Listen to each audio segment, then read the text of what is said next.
Everyone, এর আগের দিন স্যাটারডের ভিডিও তো তোমরা দেখেছিলে, একটা পোস্ট করেছিলাম। আমি আর রনিত ঘুরতে গিয়েছিলাম, কিন্তু মাঝখানে নীল ষষ্ঠী পড়ে যাওয়ায় আর এই ভিডিও পোস্ট করা হয়নি। তাই ভাবলাম আজকে পোস্ট করি। চিনার পার্কে যাওয়ার আগে এই জায়গাটা কারোর মনে পড়ছে? বর্ষাকালে কি অবস্থা হয়, পুরো জলে ভর্তি হয়ে যায়। আর ওই দেখো একটা প্লেন যাচ্ছিল, প্লেনটা আকাশে উঠছিল। তো আমি ভাবলাম এটা তোমাদের সাথে শেয়ার করি। আর আজকে আমরা চলে এসেছি সিটি সেন্টার CC2-তে।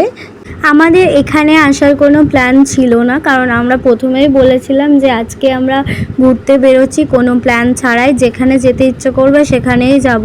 সেই ভেবেই আমরা এদিকে এসেছিলাম। তো ভাবলাম চলো, এর থেকে বেস্ট জায়গা এই গরমের মধ্যে আর তো কোথাও হতে পারে না, তো ওই জন্য এখানেই চলে এলাম। এখানে আমি এর আগে একবারই এসেছিলাম মুভি দেখতে রনিতের সাথে, তখনই আর আসা হয়নি আমার। তো আবারও আজকে এলাম। আর ওই ওপরে দেখো আইনক্স, তো এখানেই আমি মুভি দেখেছিলাম আগের বার।